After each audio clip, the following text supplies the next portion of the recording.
এই অর্থমঞ্জস ইত্যাদির কথা বললেন।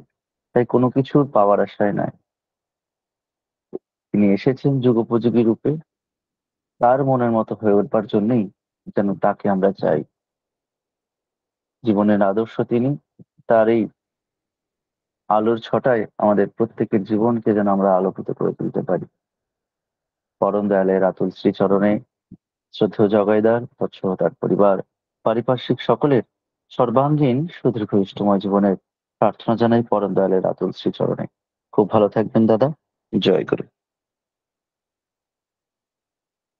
আমরা অত্যন্ত সুন্দর কিছু গান কীর্তন শুনে নিলাম আজকের এই প্রভাতী সৎসঙ্গে।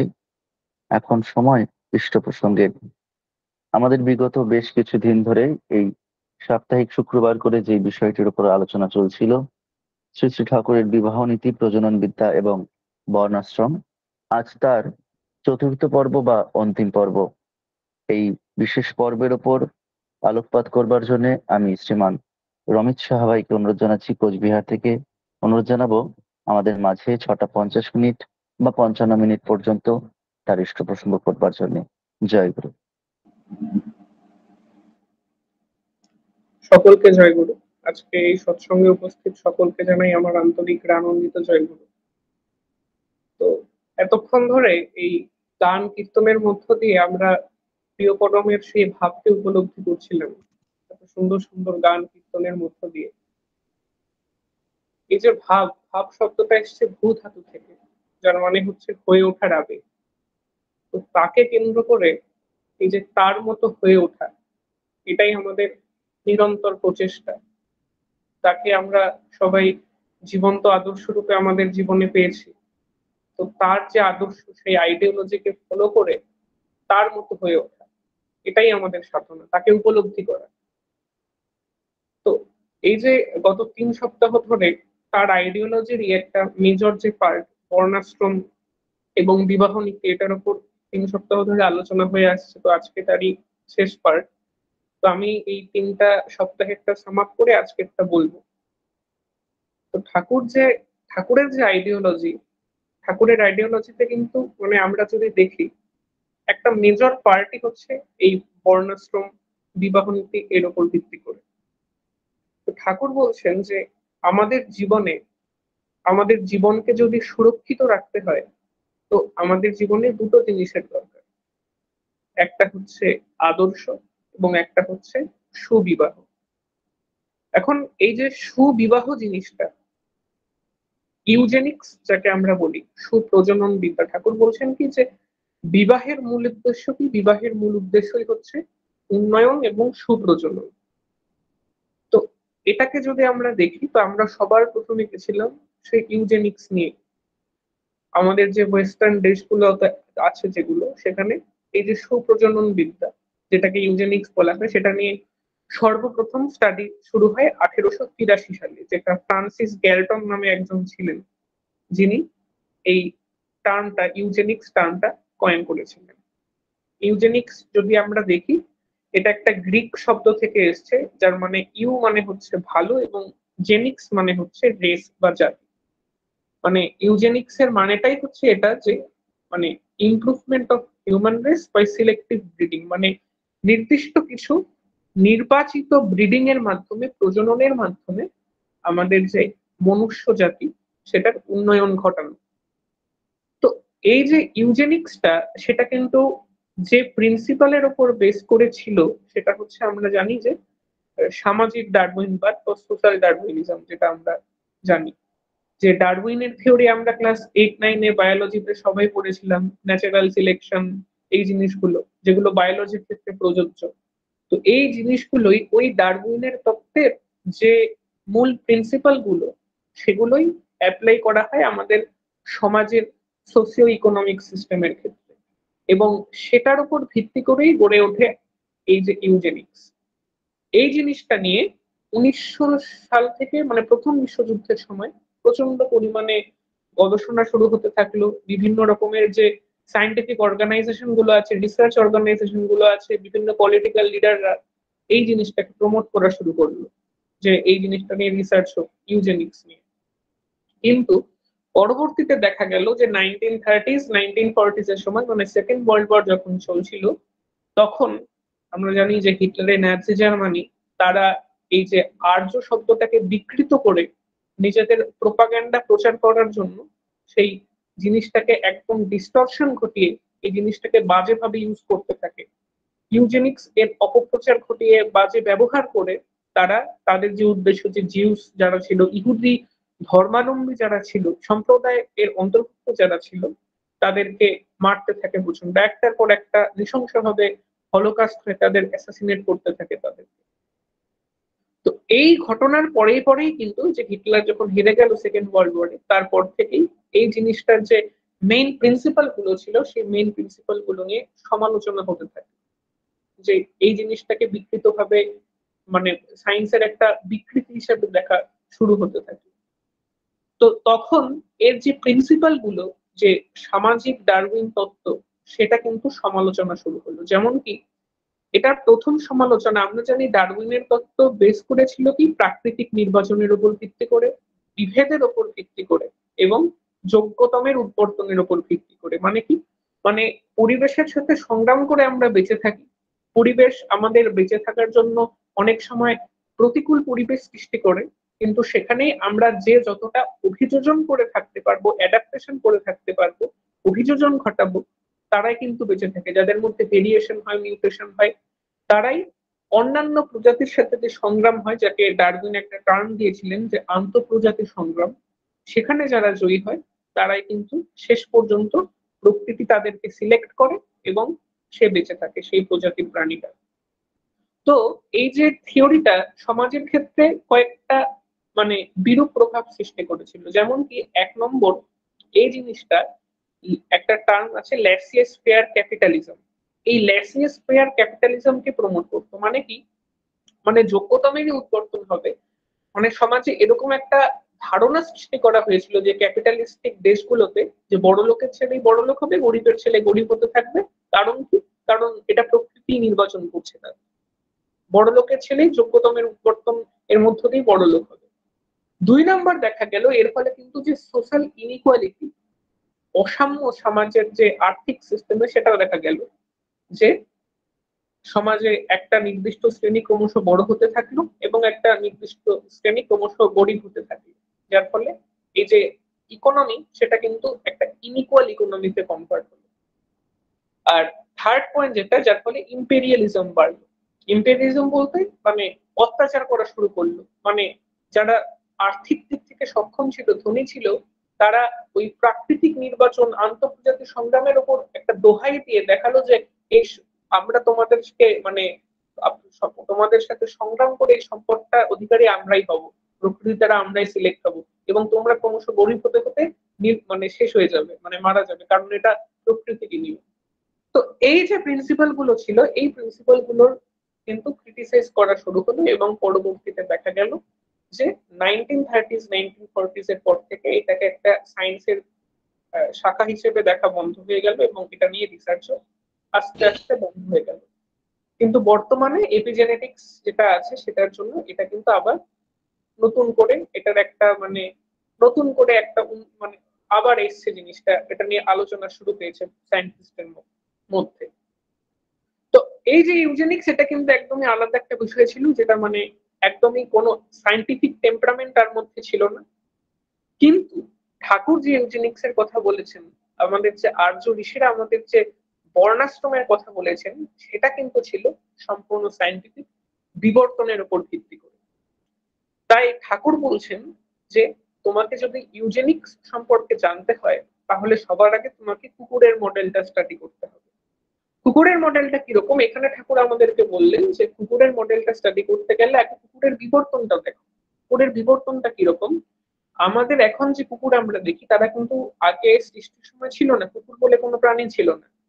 আদিম মানুষ যখন ছিল তখন ছিল নেকড়ে।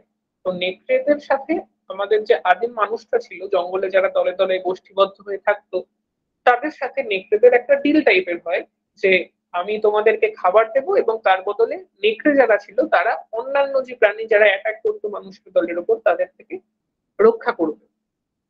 তো এরকম একটা ডিল টাইপের হওয়ার মাধ্যমে খাবার দেওয়া এবং সুরক্ষা প্রদান, এই দুটোর মাধ্যমে কিন্তু একটা ডোমেস্টিকেশন টাইপের হলো, যে সেই নেকড়েটা আস্তে আস্তে পোষ মানতে শুরু করলো। তো এই যে নেকড়ে, সেই নেকড়েই কিন্তু বিবর্তিত হয়ে বিবর্তনের মাধ্যমে আমাদের বর্তমানে কুকুরে পরিণত হয়েছে। তো এই যে ব্যাপারটা, তখন নেকড়ের সাথে ডোমেস্টিকেশন হলো, নেকড়ের সাথে বন্ধুত্ব হলো, তারই বিবর্তন হয়ে হয়ে কুকুর আজও আমাদের মানে সব থেকে প্রভু ভক্ত যে প্রাণী, সেটা কিন্তু কুকুরই। তো তার যে এই যে মানুষের সাথে ফ্রেন্ডলি নেচারটা, সেটা কিন্তু এখনো বজায় আছে, এত বছরেও ধ্বংস হয়নি। তার যে স্বভাব, যে মানুষের বন্ধু আমি, প্রভুত্ব স্বীকার করা, সে বৈশিষ্ট্যটা এখনো পর্যন্ত ধ্বংস হয়নি।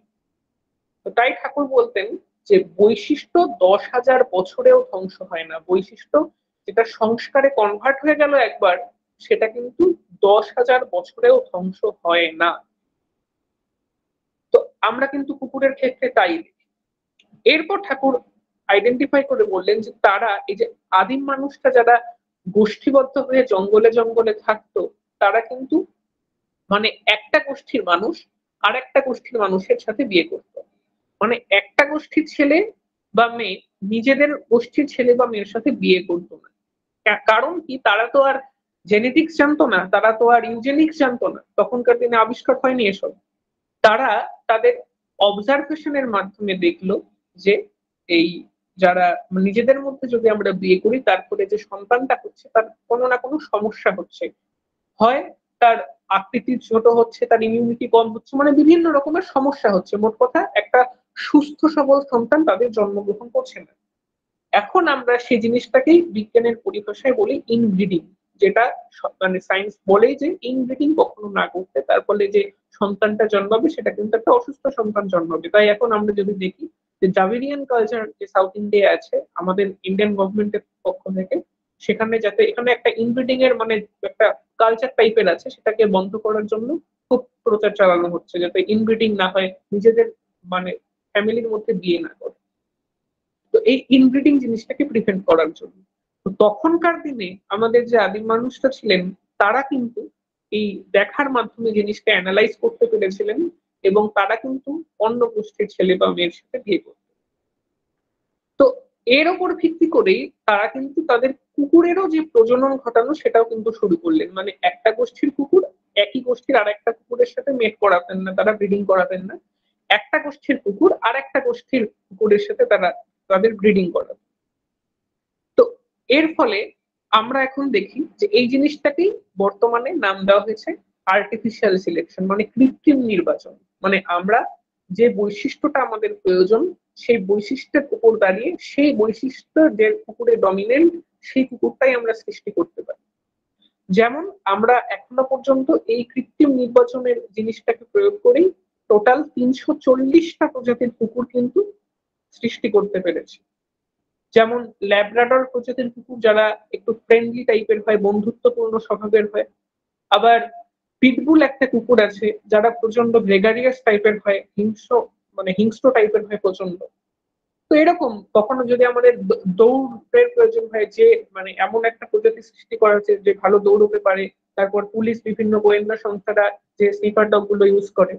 তো এই যে বিভিন্ন বৈশিষ্ট্যের উপর ভিত্তি করে কিন্তু আমরা বর্তমান দিনে কৃত্রিম নির্বাচনের উপর বেস করে এই এতগুলো প্রজাতির কুকুর সৃষ্টি করতে পেরেছি। এখন আমরা যদি মানুষের ক্ষেত্রে দেখি, মানুষের বিবর্তনটা লক্ষ্য করে দেখি, তো মানুষের বিবর্তনটাও কিন্তু এই যে ঠাকুর বলছেন যে প্রাকৃতিক নির্বাচনের উপর বেস করে মানুষের বিবর্তনটা ডারউইনের থিওরি।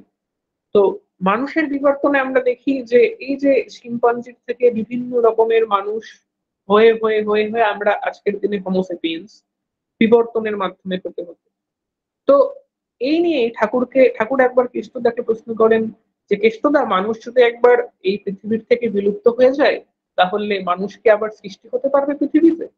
তখন কেষ্টদা বললেন আগে না ঠাকুর। তখন ঠাকুর জিজ্ঞেস করলেন কেন? তখন কেষ্টদা বললেন যে ঠাকুর, মানুষ যে যার থেকে বিবর্তিত হয়ে মানুষ এখন সৃষ্টি, সে মূল স্টকটাই তো নেই, অরিজিনাল স্টকটাই নেই। তো মানুষ যদি একবার এখন ধ্বংস হয়ে যায়, কোনো কারণে পৃথিবী থেকে বিলুপ্ত হয়ে যায়, তাহলে মানুষ প্রজাতির আর সৃষ্টি হবে না। তো আমরা যদি দেখি তাই কিন্তু যে আমরা যার থেকে যে বানর থেকে বিবর্তিত হয়ে হোমো হ্যাবিলিস, হোমো বিভিন্ন যে শ্রেণীগুলো আছে সেই ভাগ ভাগ বিবর্তিত হয়ে হয়ে বর্তমান দিনে হোমো নিয়ান্ডারথালস থেকে বিবর্তিত হয়ে হোমো স্যাপিয়েন্স, তার আগের কিন্তু কোনো জিনিসগুলো মানে যে স্টেপ গুলো ছিল, যে স্টেজ গুলো ছিল, সেই স্টেজের যে মানুষগুলো ছিল তারা কিন্তু বর্তমান দিনে বেঁচে নেই। কারণ কি? কারণ তারা প্রাকৃতিক নির্বাচনে জয়ী হয়নি, প্রকৃতি তারা সিলেক্ট হয়নি, তারা আমাদের সাথে মানে হোমোসেপিয়েন্স এর সাথে যে আন্তঃপ্রজাতিক সংগ্রাম সেখানে জয়ী হয়নি। এই কারণেই কিন্তু আমরা দেখি যে আমরা হোমোসেপিয়েন্সটাই বেঁচে আছি। শুধুমাত্র আমাদের সাথে বেঁচে আছে শিম্পাঞ্জি, যেটা একটা আলাদা স্পিসিস, কিন্তু সে শিম্পাঞ্জিটাই বেঁচে আছে, আর কোন স্টেজে মানুষটা বেঁচে নেই। এমনকি মানুষের মতোই আর একটা টাইপের মানুষ ছিল যাকে আমরা বলি হোমো নিয়ান্ডারথালস, যাদের ডিএনএ এর সাথে মানুষের ডিএনএ 97.5% মিল ছিল, তারাও বর্তমান দিনে আমাদের সাথে নেই, কারণ তারা এই আন্তঃপ্রজাতিক সংগ্রামে জয়ী হয়নি, তারা প্রকৃতি দ্বারা সিলেক্ট হয়। কিন্তু শিম্পাঞ্জির সাথে আমাদের ডিএনএ 95% মিল আছে, তা সত্ত্বেও আমরা তো শিম্পাঞ্জিকে বিয়ে করবো না, কারণ ওটা একটা ডিফারেন্ট স্পিসিস। তো এর থেকে এই সিদ্ধান্তে আসা যায় যে প্রাকৃতিক নির্বাচনকে অবজ্ঞা করাই কিন্তু আমাদের বিলুপ্তির কারণ। এই প্রসঙ্গে ঠাকুরের বিধিবিন্যাসের একটা বাণী আছে বিধিবিন্যাস গ্রন্থে, তো সেই বাণীটা আমি পড়ছি। ঠাকুর বিধিবিন্যাস গ্রন্থে 9 নম্বর বাণীতে বলছেন যে তুমি নিষ্ক্রিয় বিধিকে অবজ্ঞা করতে পারো, তাচ্ছিল্য করতে পারো তাকে, সে স্বাধীনতা তোমার আছে, কিন্তু প্রকৃতি তার দুর্দান্ত আঘাত আনতে নিবৃত্ত হবে না, সেও ঠিক, সে স্বাধীনতা প্রকৃতিরও আছে, যা কেউ বিবেচনা করো তাই করো। তো মানে প্রকৃতির বিধি, প্রকৃতির নিয়ম, প্রাকৃতিক নির্বাচনকে অবজ্ঞা করা, এই স্বাধীনতা আমার আছে, কিন্তু প্রকৃতি তার আঘাত আনতে কিন্তু লেট করবে না। তো এই কারণেই আমরা দেখি যে যারা যারা যে পৃথিবীতে এখনো পর্যন্ত যে সমস্ত প্রজাতি এই প্রাকৃতিক নির্বাচনকে অবজ্ঞা করেছে, তার আন্তঃপ্রজাতিক সংগ্রামে হেরে গেছে তারা, এবং তারাই কিন্তু পৃথিবী থেকে অবলুপ্ত হয়ে গেছে। তুই প্রাকৃতিক নির্বাচনকে অবজ্ঞা করাই কিন্তু একটা প্রজাতির বিলুপ্তির কারণ। তো এখন এই প্রাকৃতিক নিয়ম বা ন্যাচারাল ল গুলো কিরকম, এই জিনিসটা নিয়ে এই যে আমরা দেখলাম যে শিম্পাঞ্জির ডিএনএ এর সাথে মানুষের ডিএনএ 95% মিল থাকা সত্ত্বেও শিম্পাঞ্জি এখন মানে মানুষ শিম্পাঞ্জিকে বিয়ে করে না, কারণ দুটো আলাদা স্পিসিস। তার মানে কি? এই যে জিনিসটা, এটা কিন্তু শুধুমাত্র ডিএনএ দিয়ে হয় না, ডিএনএ এর ওপরেও এমন একটা কিছু আছে যেটা এগুলোকে কন্ট্রোল করে। যে জিনিসটাই বর্তমানে একটা স্টাডি গড়ে উঠেছে, সেটা হচ্ছে এপিজেনেটিক্স। এপি মানে ওপরে, জেনেটিক্স মানে জিন সংক্রান্ত আলোচনা, মানে জিন, ডিএনএ এসবের ওপরেও কিছু একটা জিনিস আছে, সেই জিনিসগুলোই কিন্তু এই ফ্যাক্টর গুলো আমাদেরকে নিয়ন্ত্রণ করে। তো এই যে এপিজেনেটিক্স, সেই এপিজেনেটিক্স এর রিসার্চ পেপার গুলো আমরা দেখেছিলাম এর আগের 2 সপ্তাহ ধরে, যে এপিজেনেটিক্স আমাদের সামনে কি কি তুলে নিয়ে এসছে। তো তার থেকে আমরা জানতে সেই সিদ্ধান্তগুলো আমি পয়েন্ট আউট করছি খালি, যে আমরা দেখলাম যে এই বিভিন্ন এই এপিজেনেটিক্স এর রিসার্চ দেখা গেল এই যে যখন আমাদের মানে নিষেধ হয়, প্রজনন হয়, নিষেধ হয়, ফার্টিলাইজেশন হয়, তখন এই যে হাজার হাজার মিলিয়ন্স শুক্রাণু তারা যখন ডিম্বাণু থেকে অগ্রসর হয়, একটা শুক্রাণু যে ডিম্বাণুকে নিষিক্ত করে এবং তার থেকে আমরা মানুষ জন্মাই। তো কোন শুক্রাণুটা নিষিক্ত করবে ডিম্বাণুকে, সেটা ডিসাইড করে হচ্ছে ডিম্বাণু, মানে মাতৃদেহই সেটা ডিসাইড করে যে কোন শুক্রাণুটা তাকে নিষেধ ঘটাবে। এর ওপর বেস করে কিন্তু সমস্তটা। এরপরে আমরা দেখলাম যে ঠাকুর কিন্তু বলছেন কি, ঠাকুর বলছেন যে এই জিনিসটা বিবর্তনের উপর বেস করে, যে কোনো স্বল্প বিবর্তিত শুক্রাণু যদি অধিক বিবর্তিত শুক্রাণুকে নিষিক্ত করে, তাহলে কিন্তু সেই বায়োলজিক্যাল যে নিয়মগুলি তার উপর একটা মানে অত্যাচার করা হয়, এবং তার ফলে যে সন্তানটা জন্মায় সেই সন্তানটার শারীরিকভাবে সুস্থ হয় না, এবং সেই বাপের ভালোটাও পায় না, মায়ের ভালোটাও পায় না। ঠাকুরের ঠিক এই জিনিসটাই বর্তমান দিনে এপিজেনেটিক্স প্রুভ করছে। অন্যান্য মানুষের ক্ষেত্রে এখনো এই মানে রিসার্চটা খুব বেবি স্টেজে আছে, এখনো তেমন মানে রিসার্চ হয়নি, জিনিস সদ্য আবিষ্কার হয়েছে। অন্যান্য প্রাণীদের ক্ষেত্রে দেখা গিয়েছে যে এটা কিন্তু বিবর্তনের একটা ইভলিউশনারি কনফ্লিক্ট হয়, যখন এই মানে দুটো শুক্রাণু এবং ডিম্বাণুর মধ্যে এই বিবর্তনের ডিফারেন্সটা থাকে।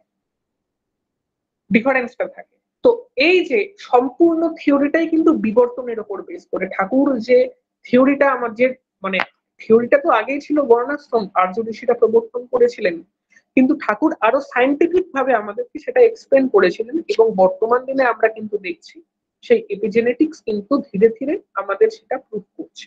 সেটা তো অজান্তেই হোক এবং জানতেই হোক, বিজ্ঞানীরা সেটা বর্তমান দিনে প্রুফ করার দিকে এগোচ্ছে। এখনো পুরোপুরি প্রুফ হয়নি, আমি বলবো না যে বিজ্ঞান একদম প্রুফ করে দিয়েছে বর্ণাশ্রম অনুযায়ী বিয়ে করা উচিত না, এখনো প্রুফ করেনি। কিন্তু আমাদের বিজ্ঞানের গ্রিন ফ্ল্যাগের জন্য ওয়েট করা উচিত না। এই নিয়মগুলো আর্য ঋষিরা, ঠাকুর বলতেন যে আর্য ঋষিরা ছিলেন এক একজন বিজ্ঞানী, তো তাদের যে বিধি নিয়মগুলো সেগুলো আমাদের ফলো করা উচিত। তো সেটা প্রুফ হওয়া, সেটা আস্তে আস্তে পরে হবে, সেটা পরে দেখা যাবে। কিন্তু আমরা যারা সৎসঙ্গে অ্যাটলিস্ট তাদের ক্ষেত্রে এই নিয়মগুলো ফলো করা উচিত। তাই ঠাকুর বারবার বলতেন যে বিবাহকে খেলা ভাবিও না। তো এই যে বর্ণাশ্রম সিস্টেমটা, যে জীবনের এই এর ভিত্তিটাই ছিল হচ্ছে বিবর্তনের উপর বেস করে। মানে একদম জন্ম থেকে শুরু করে জীবনের আদি থেকে কে কতটা বিবর্তিত তার উপর ভিত্তি করেই বর্ণাশ্রম। আমরা দেখছিলাম যে ঠাকুর বলছেন যে এই বিপ্র ক্ষত্রিয় বৈশ্য শূদ্রের উৎপত্তি কি করে। ঠাকুর বলছেন যে আর্যরা যারা ছিল তারা কিন্তু একসময় উত্তর সুমেরুতে প্রকৃতির সাথে সংগ্রাম করে বেঁচে থাকতো। প্রকৃতির সাথে সংগ্রাম করে, খুব মানে খারাপ পরিবেশ ছিল, জটিল প্রাকৃতিক দুর্যোগ ছিল প্রচন্ড। তো তাদের সাথে বুদ্ধি খাটিয়ে খাটিয়ে সংগ্রাম করে করে তারা কিন্তু বেঁচে থাকতো একদল মানুষ। তো সেই যে মানুষের দল ছিল তাদের মধ্যেই একটা দলের মানুষের সৃষ্টি হয়, যাদের মধ্যে টেন্ডেন্সি ছিল এটা, যে মানুষের মধ্যে কি করে সহযোগিতা করে থাকা যায়, কোঅপারেশন করে থাকা যায়। মানে তাদের মধ্যে মানুষকে কি করে পরিপূরণ করে থাকা যায়, এই টেন্ডেন্সিটা বেশি ছিল, এই সাইকোলজিক্যাল টেন্ডেন্সিটা বেশি ছিল বলতে পারি। তো তা সেই মানুষের দলকে কেন্দ্র করেই গড়ে ওঠে বিপ্লব। তারপর একটা দলের মানুষ ছিল যাদের মধ্যে পালন প্রবৃত্তি মেজর ছিল, তাদেরকে কেন্দ্র করে গড়ে উঠলো ক্ষত্রিয়। এবং আর একদল মানুষের সৃষ্টি, মানে মানুষ নিজেদের মধ্যে গড়ে উঠলো যাদের মধ্যে পোষণ করা, নারিশমেন্ট দেওয়ার টেন্ডেন্সি বেশি ছিল, তাদের হচ্ছে বৈশ্য। তো এই যে বিপ্র ক্ষত্রিয় বৈশ্য, বিপ্র মানে বিশেষভাবে পূরণ করে যারা, নট ব্রাহ্মণ, ব্রাহ্মণ আলাদা জিনিস। বিপ্র ক্ষত্রিয় বৈশ্য, এই তিনটা শ্রেণীর মানুষের সৃষ্টি হলো। এখানে কিন্তু কোনো উঁচু নিচু ছিল না, শুধুমাত্র বিবর্তনের উপর বেস করে। সবার আগে যেহেতু মানে কি করে পূরণ করে থাকা যায়, কোঅপারেশন করে থাকা যায়, এই টেন্ডেন্সির মানুষের সৃষ্টি হয়েছিল, তাই তারা প্রথমে আমরা করি, মানে বিবর্তনের ভিত্তিতে উঁচু নিচু। এখানে কিন্তু আর কোনো ডিসক্রিমিনেশনের জায়গা ছিল না, ভেদাভেদ ছিল না, কোনো উঁচু নেই কোনো নিচু নেই, জাস্ট বিবর্তনের উপর ভিত্তি করে এবং কার কোন টেন্ডেন্সি ছিল সেটা তার উপর ভিত্তি করে বর্ণাশ্রমটা গড়ে ওঠে। এরপর এই আর্যরা যখন প্রাকৃতিক দুর্যোগের কারণে সেই উত্তর সুমেরু থেকে নেমে আসে, তারা বিভিন্ন জায়গায় যাওয়া শুরু করে, তারা ইউরোপের দেশগুলোতে ছড়িয়ে পড়ে, তারা কেউ কেউ ইন্ডিয়াতে আসে, কেউ কেউ সেন্ট্রাল এশিয়াতে ছড়িয়ে যায়। এবং যারা ইন্ডিয়াতে আসে তখন ভারতে ইন্দাস ভ্যালি সিভিলাইজেশন একদম পিকে ছিল। তো আর্যরা যখন আমাদের এখানে আসে, তো এই যে ইন্দাস ভ্যালি সিভিলাইজেশন মানে একদম মানে খুব উন্নত ছিল, তখন ফসল ফলাচ্ছে, মানে খুব উন্নত একটা পরিপূর্ণ একটা সভ্যতা ছিল। তো সেই সভ্যতার মানুষদের সাথে তারা মেলামেশা শুরু করলো, ইন্টারমিক্সিং হলো তাদের মধ্যে। এবং এই যে ভারতের যারা মানুষটা ছিল তারাও কিন্তু খুব উন্নত ছিল, কিন্তু কারণ তারা যদি উন্নত না হতো তাহলে বুঝতে পারতো না যে আর্যরা উন্নত। তো এই ভারতের যারা মানুষটা ছিল, আদি মানুষটা ছিল, সেই সিভিলাইজেশনে তারা ইন্টারমিক্সিং এর মাধ্যমে, সেই দীক্ষা এবং শিক্ষার মাধ্যমে সে এই আর্য যে কৃষ্টি তার অন্তর্ভুক্ত হওয়া শুরু করলো। তো এদেরকে আমরা বলি হচ্ছে শুদ্ধ। এখানে কিন্তু উঁচু নিচুর কোনো জায়গা নেই, এখানে কোনো ভেদাভেদ ছিল না তখনো পর্যন্ত। ভেদাভেদ শুরু হয় চন্দ্রগুপ্তের পর থেকে। তারপর থেকে আমরা জানি যে এই সিস্টেমটা এতটাই কন্ট্রোভার্সিয়াল, কেউ মানতে চায় না এখন। ভেদাভেদ এতটা মানে অস্পৃশ্যতা এতটা পর্যায়ে পৌঁছে গেছিল, কিন্তু আর্যদের সময়, সেই সময়টায় কিন্তু এরকম কোনো ভেদাভেদ ছিল না। তো এই যে চারটা বর্ণ গড়ে উঠলো, বিপ্র, ক্ষত্রিয়, বৈশ্য, শূদ্র। এই বর্ণ কি? ঠাকুর বলছেন যে গুণ এবং কর্মের কন্টিনিউয়েশন অফ কালচারে হেরিডিটি প্রতিষ্ঠিত হয়, এবং সেই গুণ এবং কর্মের ভিত্তিতে শ্রেণী বিভাগই হচ্ছে বর্ণ। মানে সম্পূর্ণটাই গুণ এবং কর্মের কন্টিনিউয়েশন অফ কালচার। মানে আমি কোনো একটা বৈশিষ্ট্য অর্জন করলাম এবং সেটা প্রজন্মের পর প্রজন্ম ধরে, আমার পরের প্রজন্ম, তারপরের প্রজন্ম, এরকম করে কয়েকটা প্রজন্ম চলার পর সেটা প্র্যাকটিস করতে করতে সেটা আমাদের সহজাত সংস্কার বা ইনস্টিংক্টে কনভার্ট হয়ে যায়। এবং সেই ইনস্টিংক্টের উপর বেস করেই এই বিপ্র, ক্ষত্রিয়, বৈশ্য, শূদ্র এই চারটা বর্ণের সৃষ্টি হয়। এখন এই চারটা বর্ণের মধ্যে কিন্তু সবার উপরে যারা ছিল তাদেরকে আমরা বলতে পারি ব্রাহ্মণ। ব্রাহ্মণ কারা বা ঋষি কারা? ঋষি বা ব্রাহ্মণ অ্যাকচুয়ালি মানে যারা ব্রহ্মজ্ঞান অর্জন করেছে। ব্রহ্মজ্ঞান সবাই অর্জন করতে পারতেন, বিপ্র হোক, ক্ষত্রিয় হোক, বৈশ্য হোক, শূদ্র হোক। শূদ্র ব্রহ্মজ্ঞান আমরা বলতে পারি যে তখন কোনো ডিসক্রিমিনেশন ছিল না। তার একটা বড় এক্সাম্পল হচ্ছে যে ব্যাসদেব একজন শূদ্র সন্তান ছিলেন, তাও তিনি ঋষি ছিলেন এবং এই মহাভারতের স্রষ্টা। তো এই যে জিনিসটা, এই বিপ্র, ক্ষত্রিয়, বৈশ্য, শূদ্র তাদের উপরে যারা ছিল তারা হচ্ছে ঋষি বা ব্রাহ্মণ। তারা সমাজের বিভিন্ন নিয়ম নীতিগুলো নির্ধারণ করতো, বিভিন্ন বিষয় নিয়ে গবেষণা করতো, সমাজে কি করে থাকা যায়, প্রিন্সিপাল মেকার তারা ছিল।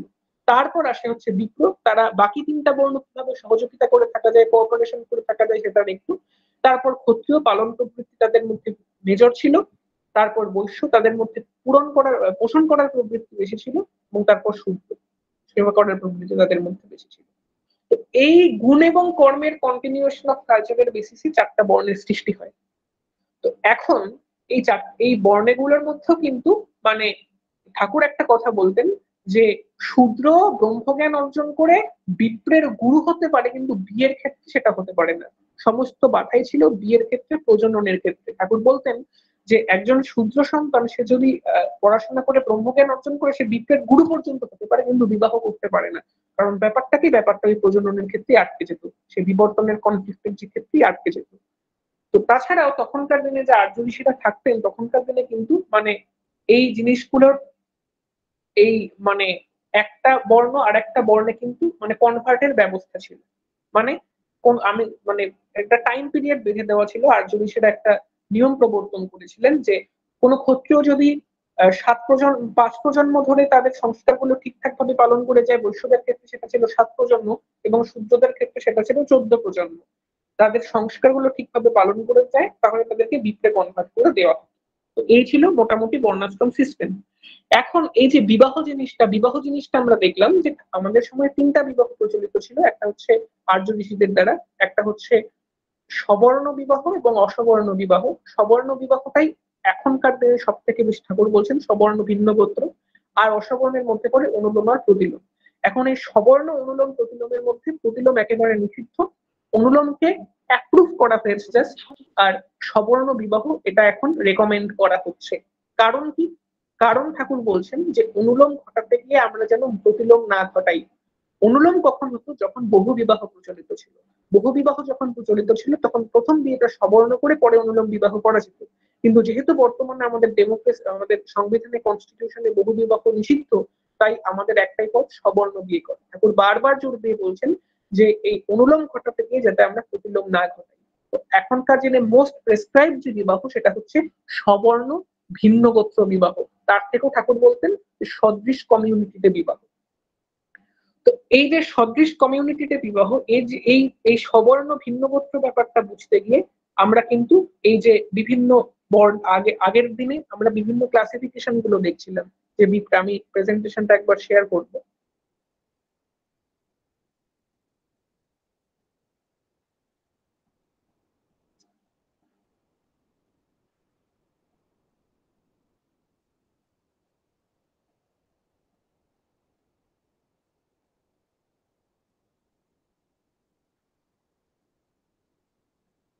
তো এই যে বর্ণাশ্রমের যে বৃক্ষ বর্ণ এবং তার বর্গ, এই বর্গগুলো আমরা দেখছিলাম আগের দিন যে কোন কোন বর্গ সৃষ্টি হয়েছে। এই বর্গগুলো আমরা আগের দিন দেখলাম যে বিবাহ বিধি বিপ্রদের ক্ষেত্রে বিপ্রের সাথে বিপ্রের বিয়ে হবে, মূর্ধাবশিষ্টর সাথে মূর্ধাবশিষ্ট, অম্বষ্ঠের সাথে অম্বষ্ঠ, পার্শ্বদের সাথে পার্শ্ব, মানে সেম কমিউনিটিতে বিবাহ হবে।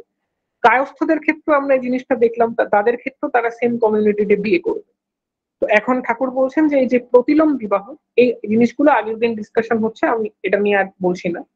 তো এই জিনিসটা যেখানে প্রতিলোম আমরা দেখলাম যে ঠাকুর বলছেন যে এই উচ্চ বর্ণের মেয়ের সাথে নিম্ন বর্ণের ছেলের বিবাহ। ঠাকুর বলছেন যে প্রতিলোম সন্তানদের অল্প বিস্তর ব্রেনের ডিফেক্ট থাকে, নার্ভের ডিফেক্ট থাকে, শরীরের ডিফেক্ট থাকে, তাই তাদের সুকেন্দ্রিক এবং কৃতজ্ঞ হয়ে ওঠে কমই, এবং এর দেশ 32 প্রজন্ম অব্দি থাকে। প্রতিলোম কেন হয় আমরা এখন জানি, এই কারণগুলো আগের দিন ডিসকাস হয়েছে। বিবাহ এর প্রতিকার কি? ঠাকুর বলছেন যেখানে বিবাহ বিচ্ছেদ করা সেখানে বিবাহ বিচ্ছেদ, সন্তানের জন্ম দেওয়া এটা বেস্ট। যদি জন্ম হয়েও যায় পুত্র সন্তানের বিবাহ নিষিদ্ধ এবং কন্যা সন্তানের ক্ষেত্রে মাতৃবর্ণে বিয়ে দেওয়া। কিন্তু ঠাকুর আমাদের একটা ইঙ্গিত দিয়েছেন যে ভবিষ্যতে গবেষণার মাধ্যমে কিন্তু এই জিনিসটা প্রতিকার সম্ভব। মানে কেউ যদি ভুল করে প্রতিলোম করেও ফেলেন, গবেষণার মাধ্যমে তার যে আবার কিভাবে তাদের পরিশুদ্ধ করা যায় সেটা গবেষণার মাধ্যমে সম্ভব। ঠাকুর এটা ইঙ্গিত দিয়েছেন। কিন্তু এখানে আমাদের মাথায় রাখতে হবে যে যারাই প্রতিলোম করে থাকুক না কেন, আমরা তাদের মধ্যে যেন কোনো ভেদাভেদ না করি, তাদের মধ্যে যেন মানে না বলি যে তুমি ভুল করছো, মানে এমন একটা পরিবেশের সৃষ্টি না করি। ঠাকুর আমাদের বলছেন যে যারা প্রতিলোম তাদেরকে ক্রমশ ইষ্টমুখী করাই আমাদের কর্তব্য, কোনো ভেদ বা কোনো ডিসক্রিমিনেশন যাতে আমরা না ঘটাই। এরপর আমরা দেখলাম এই যে গোত্র প্রবর স্বপিন্ডর ব্যাপারটা। গোত্র ব্যাপারটা কি, মানে আমরা একদম আমাদের পূর্ব ওয়াই ক্রোমোজোমের উপর ভিত্তি করে গোত্রের সৃষ্টি। গোত্র মানে আমরা দেখলাম যে গো মানে হচ্ছে আহ আলো, এবং ত্র মানে মানে আমাদের অ্যানসেস্টার থেকেই যে আমাদের একদম পূর্ব যারা ঋষিরা ছিলেন তাদের যে পবিত্র জ্ঞান, পবিত্র আলোচনা, সেই জিনিসগুলো আমাদের বংশ পরম্পরায় ওয়াই ক্রোমোজোমের উপর বেস করে আমাদের কাছে উপস্থিত। এই যে জিনিসটা, এই যে কন্টিনিউশনটা, সেটাকেই নাম দেওয়া হয়েছে গোত্র। তো গোত্র প্রবর স্বপিন্ড, এই জিনিসগুলো আমরা আগের দিন দেখলাম যে স্বপিন যদি, এখানেও একটা জিনিস আছে যে যদি আমাদের অনেক সময় বৈশ্যদের ক্ষেত্রে গোত্র সংখ্যাটা কম, সেক্ষেত্রে 7 জেনারেশনে স্বপিন্ড বাদ দিয়ে বিয়ে করা। স্বপিন্ড মানে মানে রক্তের সম্পর্ক, সব মানে নিজ, এবং পিণ্ড মানে হচ্ছে বডি বা শরীর বা রক্ত, মানে নিজের সাথে রক্তের সম্পর্ক আছে যদি না থাকে 7 জেনারেশনে, তাহলে সেম গোত্র হলেও বিয়ে করা সম্ভব। এই গোত্র জিনিসটা সৃষ্টি হয়েছে ওয়াই ক্রোমোজোমের উপর বেস করে, ওয়াই ক্রোমোজোমকে প্রিজার্ভ করার জন্য, যেটা আমরা আগের দিন দেখলাম। এখন আমি শেষে এই জিনিসগুলো ডিসকাশন করব। ঠাকুর বলছেন যে একই বর্ণ এবং একই বর্গের মধ্যে বিয়ে দেওয়াই শ্রেয়, প্রতিলোম নিষিদ্ধ, এবং বর্তমানে অনুলোম না করাই ভালো। ঠাকুর বারবার বলছেন, আলোচনা প্রসঙ্গে বারবার বলছেন যে অনুলোম চালাতে গিয়ে যেন অজ্ঞানে প্রতিলোমের কারণ ঘটাবেন না, তার চাইতে বরং সবর্ণ বিয়ে ভালো। এখন এই জিনিসটা আসলে সবর্ণ ভিন্ন করতো, কোন বিয়েটা ঠিক কোন বিয়েটা ঠিক না, এই জিনিসগুলো যদি জানতে হয়, এই জিনিসগুলো আগে ঘটকরা করতো, কিন্তু বর্তমানে ঘটক সম্প্রদায়টা নেই। তো এই জিনিসগুলো জানতে হয় যে আমাদের রিলেশন ঠিক আছে কিনা, আমরা বিয়ে করবো কিনা। এই জন্য কিন্তু সৎসঙ্গের যে কমিউনিকেশন সেন্টার আছে, সেখানে আপনারা কল করতে পারেন যে কম্পেটেবল কিনা ম্যারেজটা, সেটা জানার জন্য। পূজনীয় অবিন্দ যেটা শুরু করেছিলেন 2019 সালে। তো কিছু ইম্পর্টেন্ট কথা, যে আমাদের বৈদ্য এবং কায়স্থ যারা, তাদের মধ্যে সবভাবে বিবাহ নিষিদ্ধ। 2 নাম্বার, মেয়েকে বহু পাত্র, ঠাকুর এগুলো বারবার জোর দিয়েছেন এই জিনিসগুলোর উপর, যে মেয়েকে বহু পাত্রপক্ষ এসে দেখা নিষিদ্ধ। সন্তানদের 12 বছর বয়স থেকেই এই খোলাখুলি প্রজনন এবং বিবাহ বিধি সম্পর্কে কথা বলা উচিত। ঠাকুর এটার উপর বারবার জোর দিয়েছেন যে সেক্স এডুকেশন নিয়ে বারবার কথা বলা উচিত 12 বছর বয়স থেকে। 12 বছর বয়সে যেমন দীক্ষাটা ইম্পর্টেন্ট, ঠিক সেরকমই 12 বছর বয়স থেকে এই সেক্স এডুকেশন নিয়ে কথা বলা উচিত। মানে এটা নিয়ে যাতে মানে একটা অকাঙ্ক্ষিত, মানে খুব অধিক আগ্রহের সৃষ্টি না হয়, আমরা কোনো ভুল করে বসি, এই জিনিসগুলো আমরা জানি না জন্যই একটা মানে অদ্ভুত ধরনের আগ্রহ জন্মায়, এবং যার ফলস্বরূপ কিন্তু এই যে বিভিন্ন বাজে ঘটনাগুলো সেগুলো ঘটতে দেখা যায়। তাই এই জিনিসগুলো নিয়ে আমাদের অ্যাওয়ার হওয়া উচিত 12 বছর বয়স থেকেই। সেক্স এডুকেশনকে প্রমোট করা উচিত, মা বাবার সন্তানদের সাথে এটা নিয়ে খোলাখুলি ভাবে কথা বলা উচিত। আবার ঠাকুর বলছেন যে ছেলে ও মেয়ে উভয় বিয়ের আগে কাউকে স্বামী স্ত্রী ভাবা উচিত নয়। ছেলেদের কখনোই মেয়েদের প্রস্তাব দেওয়া উচিত নয়। ঠাকুর এটা একদমই পছন্দ করতেন না যে ছেলেরা মেয়েদের প্রপোজ করবে, মেয়েরাই পাত্র নির্বাচন করবে। ঠাকুর বারবার বলতেন যে সহোদর ছাড়া আত্মীয়দের সাথে মাখামাখি উচিত নয়। ঠাকুর কতগুলো জিনিস আবার বলছেন যে স্ত্রীর আগ্রহ ছাড়া যদি সহবাস হয় সেটা ধর্ষণের সমান। স্বামী এবং স্ত্রীর মন খারাপ অবস্থায় মিলন হলে সেটা ক্ষীণায়ু সন্তান হতে পারে। এবং স্বামী এবং স্ত্রীর মধ্যে প্রত্যেক রাত্রে ইষ্ট আলোচনা হওয়াই উৎকৃষ্ট। আর তারপর মাসের দশম বা দ্বাদশ দিনে রাত্রিবেলা ঠাকুর প্রণাম করে মিলিত হওয়াই সুপ্রজননের সহায়ক। এবং শ্বশুর বাড়িকে যে বধূ আপন করতে পারে সেই সুসন্তানের জননী হতে পারে। এখানে আমাদের কতগুলো মিসকনসেপশন আছে, যে কুষ্ঠির বর্ণ আমরা দেখি, কুষ্ঠির বর্ণ কিন্তু না, কুষ্ঠির বর্ণ একটা সেপারেট জিনিস, ওটা আসল হচ্ছে বংশগত বর্ণ, সেটার উপর বেস করে বিবাহটা দেখা। কুষ্ঠির বর্ণের কোনো ইম্পর্টেন্স নেই এখানে বিবাহের ক্ষেত্রে। আর ঋত্বিক হলেই কেউ বিজ্ঞ হয়ে যায় না। আর গোত্র কনভার্ট করা এটা একটা অবৈজ্ঞানিক জিনিস, গোত্র কখনো কনভার্ট হয় না, গোত্র গোত্রই থাকে, গোত্রান্তর বলে কোনো জিনিস নেই। এবং ঠাকুর বলছেন যে সমবর্ণ ভিন্ন ধর্মাবলম্বীদের মধ্যেও বিয়ে হতে পারে, মানে হিন্দু মুসলিমকেও বিয়ে করতে পারে, খ্রিস্টানকেও বিয়ে করতে পারে, ধর্ম নিয়ে কোনো সমস্যা নেই। কিন্তু সেক্ষেত্রে যেটা আমাদের জানতে হবে যে সেই সম্প্রদায়ের যাকে আমি বিয়ে করছি, অন্য সম্প্রদায়, তাদের কাস্ট সেটা যেন সবর্ণ হয়, সেম কমিউনিটি হয়। সেটা যদি আমাদের জানা থাকে, তার গোত্র সেটা যদি আমাদের জানা থাকে, তাহলেই বিয়ে করতে পারবো, অযথা বিয়ে করা উচিত নয়। তারপর ঠাকুর একটা বলছেন যে যে ছেলের মামা বাড়িতে পাগল আছে ওখানে বিয়ে দিলে সন্তানও পাগল হতে পারে। আর ঠাকুর বারবার বলেছেন যে divorce and incongruous marriage even in similar blood heredity are incubators of mental disease generally as I see. মানে ডিভোর্স করা এবং ইনকনগ্রাস ম্যারেজ করা সেম হেরিডিটিতে এটা কিন্তু মানসিক রোগগ্রস্ত শিশু জন্ম দেয়। এরপর আমরা দেখলাম ঠাকুর যে বলছেন যে আমরা এখন আরজি কর নিয়ে এত প্রোটেস্ট করছি, ঠাকুর আমাদের আগে বলে গেছেন যে ধর্ষিতা যে মেয়েদের শাস্ত্রোক্ত শারীরিক ও মানসিক চিকিৎসা করে বিয়ে দেওয়াটাই শ্রেয় এবং তাদের মাধ্যমে সুসন্তান হওয়া সম্ভব। আমরা অনেকেই যারা এই জিনিসগুলো ফলো করি অনেক সময় অনেক কনজারভেটিভ মনোভাবের হয়ে যাই, সংরক্ষণশীল হয়ে যাই, কিন্তু ঠাকুর বারবার বলছেন যে ধর্ষিতা মেয়েদের শারীরিক এবং মানসিক চিকিৎসা করে বিয়ে দেওয়াটা শ্রেয়। অপুত্রক বিধবা যার কোনো সন্তান নেই তার যদি বিয়ের ইচ্ছে হয় তাকে বিয়ে দেওয়া শ্রেয়। আবার কুপাত্রে বা প্রতিলোমে বিয়ে হয়েছে মেয়েদের, ওদের আবার সুপাত্রে বিয়ে দেওয়া যায় যদি ডিভোর্স করা সম্ভব হয়। আবার তা পুরুষ বা নপুংসক স্বামী, নিরুদ্দেশ স্বামী, পতিত পুরুষ যাকে দেখলেই ঘৃণা হয়, এমন অবস্থায় মেয়েদের আবার বিয়ে দেবার বিধি আছে। কিন্তু মনে রাখতে হবে যে বিবাহ বিচ্ছেদ সবসময় দুর্ভাগ্যের কারণ। আর ঠাকুর বারবার জোর দিয়েছেন যে মেয়েরা যাতে অর্থ উপার্জন করতে পারে এবং স্বতন্ত্রভাবে সম্মানযোগ্য পেশা অবলম্বন করে, কিন্তু বৈশিষ্ট্যকে বাদ দিয়ে নয়। নারীরা তাদের যে বৈশিষ্ট্য সেই বৈশিষ্ট্যের উপর ভিত্তি করে যাতে সেলফ ডিপেন্ডেন্ট হয়, অন্যের উপর নির্ভর করে না থাকে, ঠাকুর এটা বারবার চেয়েছেন, বারবার বলেছেন আলোচনা প্রসঙ্গে। আর যেটা আমরা বর্তমানে আমাদের জেনজির যেটা সমস্যা, আমরা যারা আছি তারা সিনেমা দ্বারা প্রভাবিত হই। অধিকাংশ সময় আমরা প্রতিলোম সম্পর্ক দেখতে পারি। হিরোদের নিষ্কর্মা, বাউন্ডুল এবং উগ্র স্বভাবের হয়, তারা মেয়েদের পেছনে ঘুরতে দেখা যায়, ছেড়ছাড় করতে দেখা যায়, টিজিং করতে দেখা যায়। তো হিরোদের কর্মে আমরা উৎকৃষ্ট হই এবং সেটাকেই আমরা আইডল বানিয়ে সেই জিনিসগুলি ফলো করি। কিন্তু আমরা তখন এটা ভুলে যাই যে এগুলি জাস্ট মনোরঞ্জনের জন্য, এবং এর যে ডিরেক্টর, এর যে অ্যাক্টর, তারা কোনো সায়েন্টিস্ট নন, কোনো বায়োলজিস্ট নন। এবং আমরা সেই প্রবৃত্তি পরবশ হয়ে এই জিনিসগুলো ফলো করি এবং আমাদের জীবনটা ধ্বংসের পথে এগিয়ে নিয়ে যাই। তাই এই যে সিনেমা দ্বারা প্রভাবিত হওয়া, আমি বলবো যে বলিউডও এর জন্য অনেকটা দায়ী। বলিউড হলিউড এই দ্বারা প্রভাবিত হওয়া কিন্তু বোকামি। তাই আমাদের উচিত যে আদর্শ প্রধান হওয়া, সেখানে আমাদের ঠাকুর কি বলেছেন সেই আইডিওলজিটা ফলো করা এবং সেই ফলো করেই বিয়েটা করা, আর বিবাহকে নেহাত একটা প্রেমের খেলা না ভাবা। তো আমার সময় আজ এখানে শেষ। আমি আজ এটুকুই বলছি। সকলে ভালো থাকবেন। জয় গুরু। রমিত ভাই, তুমি কনক্লুশনে আর যদি 5 মিনিট অ্যাড করতে চাও করতে পারো, অসুবিধা নেই। আচ্ছা, তো এই যে ঠাকুর এই জিনিসগুলোর কথা বলছেন যে বিবাহ জিনিসটা নিয়ে, যে বিবাহকে খেলা ভাবো না, তো এই জিনিসগুলো নিয়ে অনেকেরই সমস্যা থাকে যে আহ, কোন গোত্র গোত্র আদৌ ম্যাচ করছে কিনা, বা ঠিক আছে কিনা, এই বিয়েটা করা যাবে কিনা, এই সংক্রান্ত যে ডাউট গুলো আছে, এই ডাউট গুলো এটা নিয়ে পড়ার জন্য অনেকটা রিসার্চের প্রয়োজন হয়। যারা এই জিনিসগুলো নিয়ে জানতে চান যে কোন টাইটেল কার আন্ডারে করবে, এই জিনিসগুলো কোন বর্ণের আন্ডারে, এই জিনিসগুলো খুব একটা কমপ্লেক্স বিষয়। এই জিনিসগুলো যদি জানতে হয় তাহলে মনুসংহিতাটা ভালো করে পড়তে হবে। সেই বিষয়ে মনুসংহিতায় তারা যাদের এক্সপার্টিস আছে তাদেরকে যদি আমরা জিজ্ঞেস করি যে কোন বর্ণ কোন গোত্র, এই জিনিসগুলো সম্পর্কে তাদের একটা ক্লিয়ার পারসেপশন পাওয়া যাবে।